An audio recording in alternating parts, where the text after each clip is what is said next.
За сайн байцгаана уу? Та бүхэнд өнөөдөр яарсан, залхуурсан үедээ хийх боломжтой эрүүл, дээр нь гэр бүлийн гишүүн бүрт хүртээмжтэй 3 орцтой өглөөний царийн чорыг хуваалцъя. Бид нь банан, сүв, овес эрэхтэй эдгээр орцын онцлог давуу тал гэвэл комплекс нүүрсийг агуулж байгаа болохоор удаан задарч илүү тогтвортойгоор энергиэр хангана. Энэ нь өглөөр тасгалт хийдэг оюуны болон биеийн хүчний хөдөлмөр эрхэлдэг хүмүүст илүү тохиромжтой.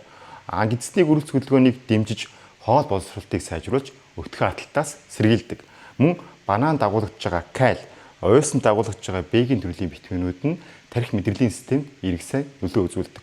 За мөн сүүн дагуулж байгаа кальц уурга нь булчингийн нөхөн сэргэлт, ясны бэхжилтэд сайн нэрмдүүлдэг. Энэ нь тасгал хийдэг болон өсвөр насныханд маш сайн тохирдог.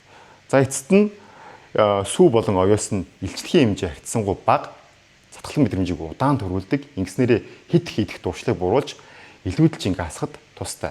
За бүгдээрээ өглөөний цагаа бэлтгэцгээе.